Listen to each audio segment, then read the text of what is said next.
네, 안녕하세요. 박PD입니다. 네, 오늘 일요일인데 지금 오후 1시에 국제 미식 박람회에서 일본 떠나기 전에 한국 더 미팅하기로 해서 가고 있는 중입니다. 전 아직 잠이 좀 덜 깼어요.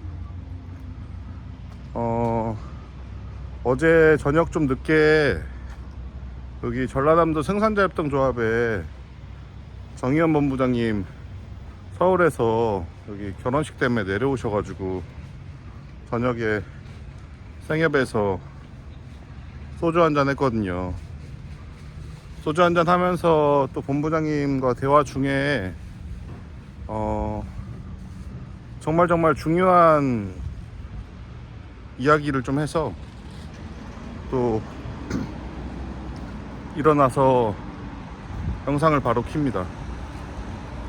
이야기해보고 싶은 내용은 바로 니체 마켓 찾기예요. 니체 마켓 찾기. 네. 저희 빅포트에 저를 비롯한 앞으로 강한 영업 역량 중심의 PD 조직들에 대한 팀빌딩을 할 거다라고 말씀드렸는데 제가 단언컨대 그 PD 한 명이 뭐 예를 들어 굳이 A 레벨의 PD 그리고 B 레벨의 PD 그 A급과 B급의 차이를 가르는 그 PD의 어떤 역량 중 가장 근본적인 게 뭐냐고 물으면 저는 무조건 이렇게 얘기할 것 같아요. B급 PD는 A급 PD가 가진 시장의 구조를 보는 눈을 가지지 못했다. 그러니까 사실 단순히 내 입맛에 맞는 맛있는 식품들을 선별하는 게임이 아니거든요. 그거는 뭐 자기 기호는 자기 집에서 먹으면 되는 거고, 그걸 넘어서 자기 기호를 바탕으로 하되 조금 더 대기업 그리고 해외 현지의 경쟁사 식품들의 산업 구조들 속에서 우리가 선별한 브랜드 식품들이 시장 포지션상 과연 단순히 뭐 1년, 2년 빠르게 유행처럼 그치는 게 아니라 좀 더 5년, 10년 더 큰 사이클의 주기에서 우리가 브랜딩 한 만큼 추후에 더 긴 기간 아웃풋이 있으면 우리는 운영 리소스와 비용 대비해서 큰 투자 효과를 얻을 수 있는 거잖아요. 그래서 단순히 눈앞에 있는 것만 볼 게 아니라 좀 더 이 시장을 바라보는 안목을 가져야만 해요. 이게 내가 뭐 시장을 바라보는 안목을 가지겠어 한다고 뭐 갑자기 생기는 건 아닌데, 그래도 그런 게 존재한다라는 사실적 이해와 내가 취급하는 브랜드 선별 식품들이 과연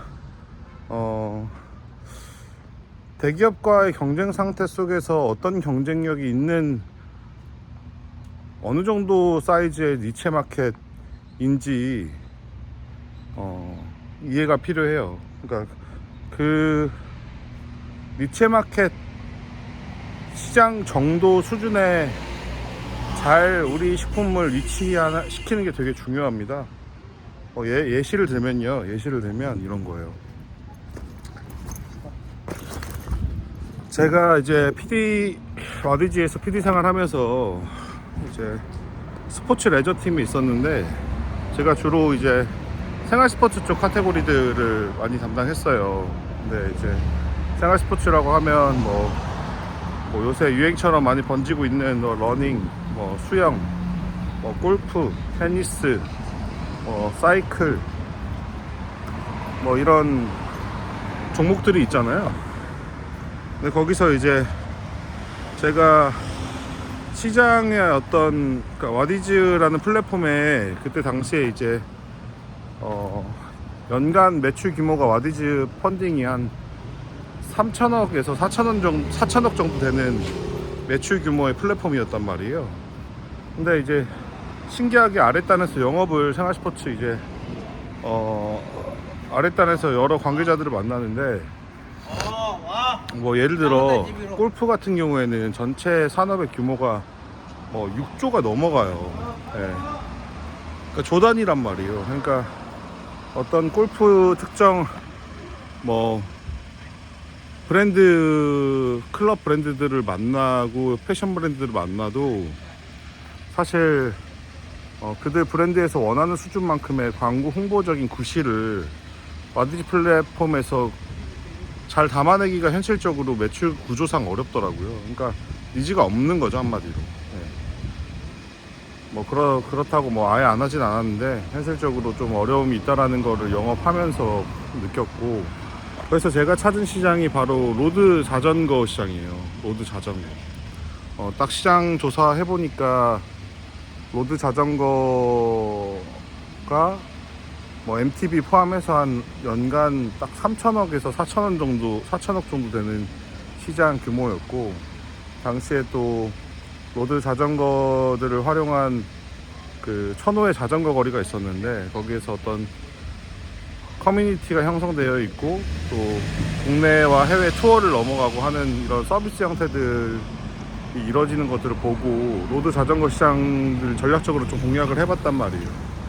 그런 구조들 보면서 니체 마켓의 시장 규모란 대략 연간 약 한 3천억 정도 되는 시장 구조 속에 있는 품목들을 지칭하고 한 3천억 되는 시장 구조라고 한다면 대기업이 광고 판관비를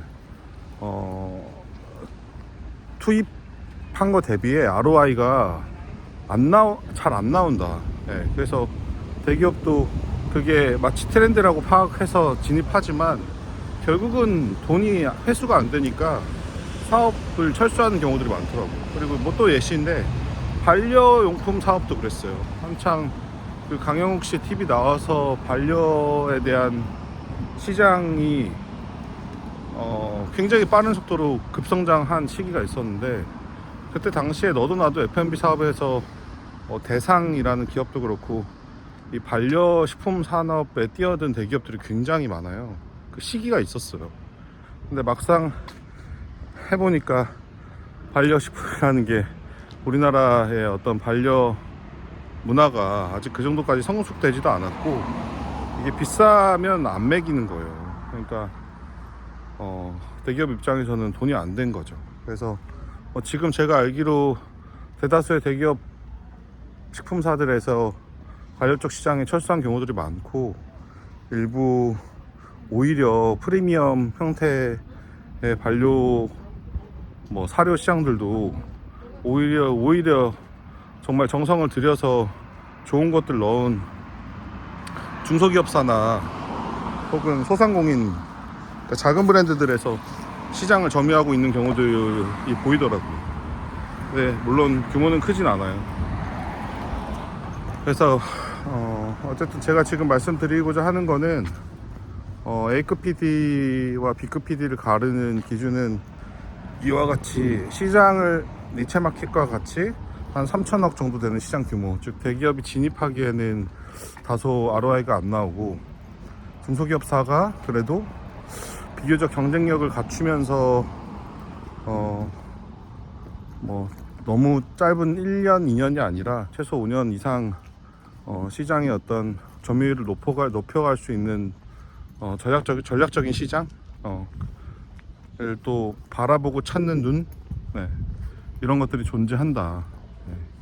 근데 이쪽 업계 일을 안 해본 사람은 제가 지금 하는 이야기가 사실 제가 직접 필드에서 느껴보지 않으면 무슨 말을 하는지 잘 모릅니다.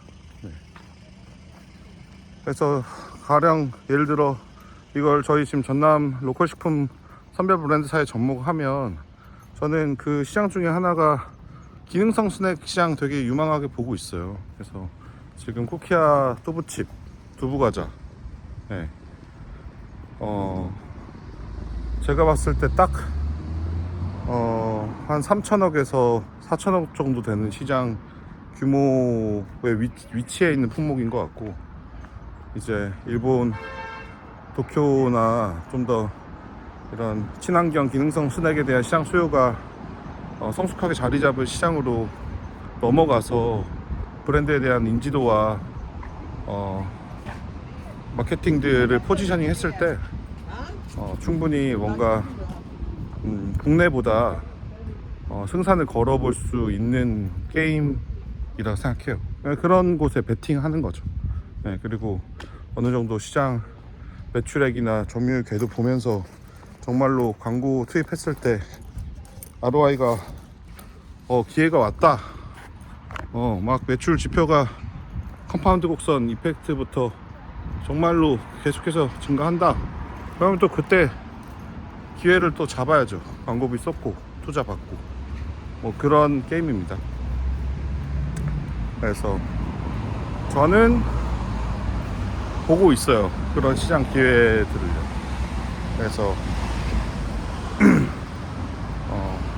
일본에서 과연 제가 찾은 어떤 잠재성 있는 시장 트렌드 안에 놓여져 있는 저희 선별 브랜드들이 과연 일본 현지에서 어떤 경쟁력을 또 갖추고 싱가포르, 말레이시아로 이어지는 중동 시장의 흐름으로 또 넘어갈지가 최대 변수인 것 같습니다.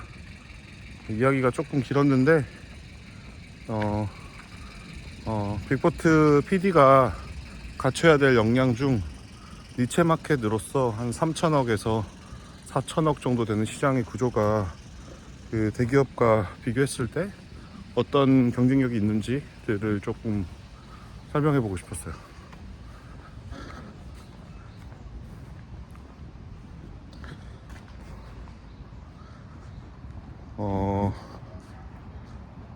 진짜 중요한 얘기라고 생각합니다.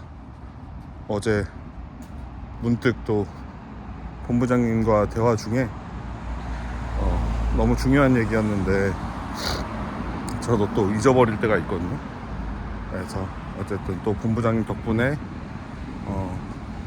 중요한 요점에 대해서 또 상기하고 일본으로 넘어갈 수 있게 된 것 같습니다. 저는 또 오늘 국제 미시 박람회 가가지고 미팅 잘 하고, 또 오후에 한 4시 정도에는 그 목포의 여행사 대표하고 미팅이 또 하나 더 있어요. 그래서 그거 마무리하고 이제 짐을 좀 싸려고 합니다. 네, 주말 잘 보내세요.